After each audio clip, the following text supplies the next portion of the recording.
The countryside of the northeastern Congo is beautiful, and the soil is rich and fertile, and yet the people here live in poverty and constant fear of attack by armed militias. Over 120 such groups have been operating for more than 2 decades on the territory of the Democratic Republic of the Congo, along its northern borders to South Sudan, Uganda, and Rwanda. Neither the government nor tens of thousands of UN peacekeepers have been able to stop them, and the people's suffering inevitably leads to more suffering as victims join one rebel group or the other. They killed my father. They killed everyone in my family. That's the only reason I became a fighter.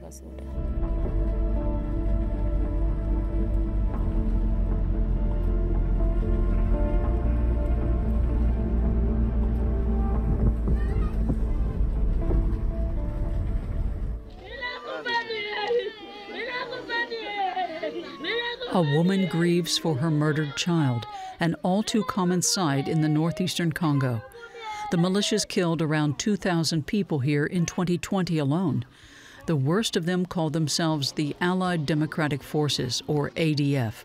They're Islamist rebels who've been terrorizing the local population for some 30 years.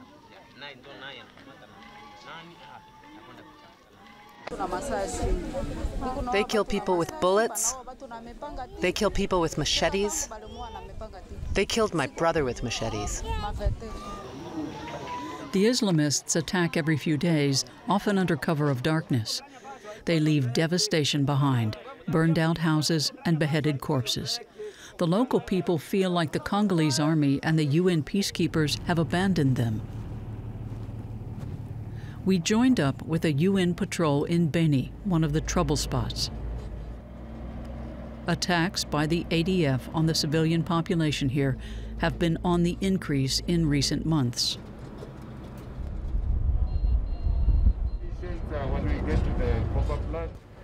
The UN patrol checks up on a clinic in Maimoa. It's been a frequent target of ADF attacks. Mbusa Kiwuhwa is the clinic's director. The militia comes here and massacres people. If you saw the sheer hatred that drives the killing, they chop heads off, and you find the brains all around, and chopped off feet. That leaves you terrified and traumatized. Once, the Islamists tried to abduct 4 of his nurses.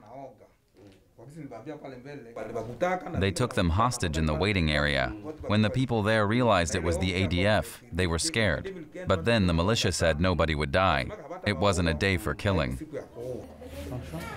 Many in the area live in fear. UN soldier Busisiwa Isaacs knows the clinic and the people who work there very well. As you can see, the nurses cannot really wear their nursing uniform because when they are attacked and identified, they are the ones that are targeted to be killed first. Hence, when they come to work, they have to dress like everybody else. The constant threat level keeps the clinic closed all but a few hours a day. Many patients are left without treatment. They struggle with food. They cannot go and plow. They cannot go and farm. They have to stay at home. They cannot move. The children cannot go to school. So far, the UN force has failed to establish and maintain security. Often enough, the more than 18,000 troops from nearly 50 nations can hardly even get themselves coordinated. Many of them are inadequately trained, or at least not trained with the relevant skills. The local villagers aggravate the problems with often unjust accusations that the UN troops are a pack of thieves, only concerned with their own safety. Many of the Congolese no longer put any hopes in the UN troops at all. And the local people too often find themselves caught between fronts when their daughters and sons actually join the ADF. So the parents end up cooperating with the rebels, supplying them food, for example. In return, they're left in peace. But if they refuse, they may be killed. Sometimes we're content, sometimes we're afraid. The militias can show up anytime. They've become part of our daily lives. Most of the local people are afraid to appear before the camera. One man, who didn't want to say his name, gives vent to his frustration. The government should help, or the international community should help our government with this situation.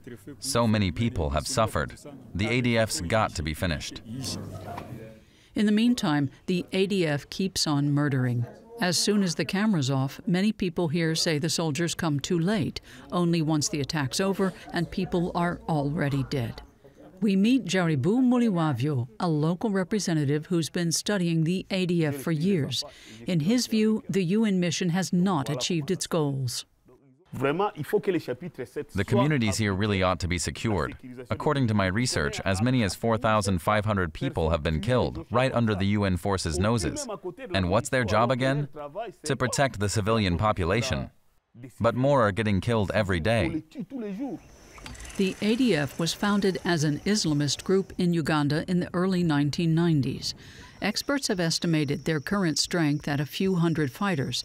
They're seen as exceptionally cruel and intent on establishing Islamic Sharia law in the territory they control. They want to create a space, a gray area, where the state has no authority. They intend to control this area and exploit it. It's what they call the Islamic State of Central Africa, the Caliphate of Central Africa. They've already set it up. To them, this state is already up and running.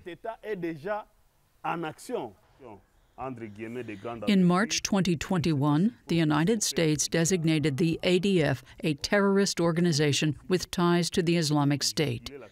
But some observers doubt the two groups maintain any direct contact. Besides the ADF, over 120 other militias are active in the eastern Congo. After the 1994 genocide in neighboring Rwanda, some Hutu militias fled to the Congo and kept on killing. That prompted the formation of armed groups, originally for purposes of self-defense. They do not make it easy to contact them. To do so, we had to leave the area under central government control. Halfway there, militia fighters meet up to lead us to one of their bases. Among them is Mama Faida. She joined the militia about 20 years ago after an armed group massacred her family. She was forced to watch as the men killed her parents with machetes. Then 6 of the men raped her. She was only 15 years old at the time.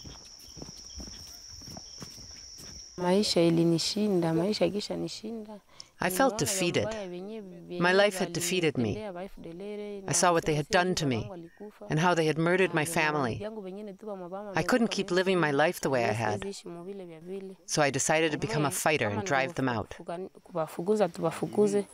When a former teacher came to her village to recruit young people for a new militia, she joined him. Many of its members have experienced similar horrors. It is, in essence, a militia of traumatized and emotionally scarred people. They killed my father. They killed everyone in my family. That's the only reason I became a fighter. Her own community cast her out because she'd been raped. Too great was the stigma.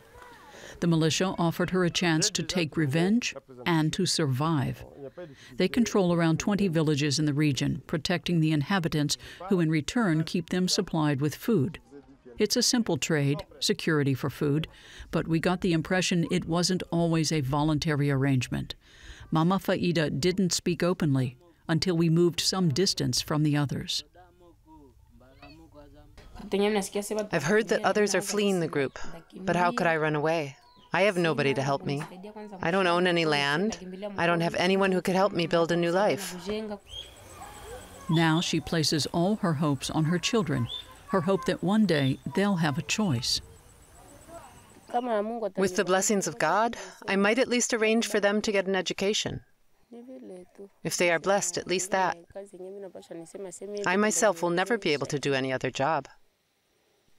I can't help them by myself.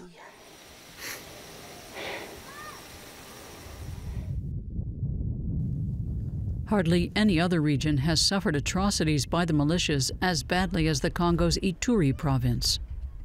We go on the road with the Norwegian aid organization. Over a distance of just 60 kilometers, we pass through about 20 checkpoints of various rebel groups, as well as the Congolese military.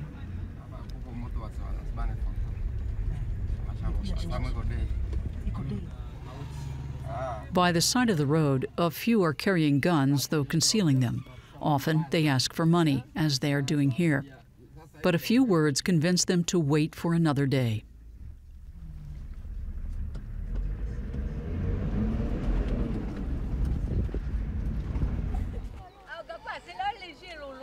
Drodro is a camp for internally displaced people.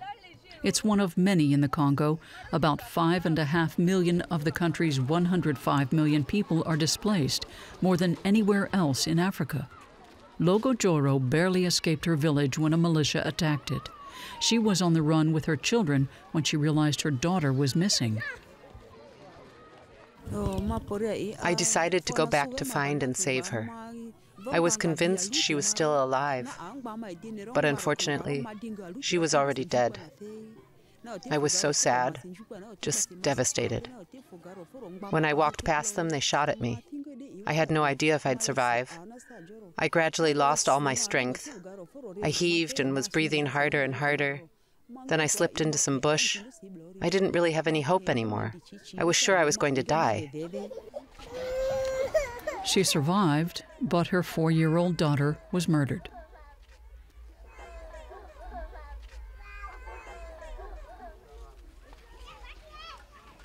As soon as the hospital released her, she gathered her other 5 children and fled to this camp. Even if food, water, and medical care are in short supply, at least they are safe here.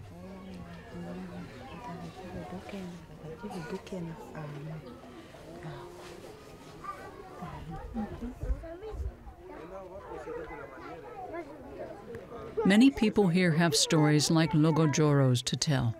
They live in desperation and resignation. The trauma runs deep. And like Logojoro, although they don't have the money to send them to school, they still put their hope in their children. And so another generation is growing up without education as easy potential recruits for the militias.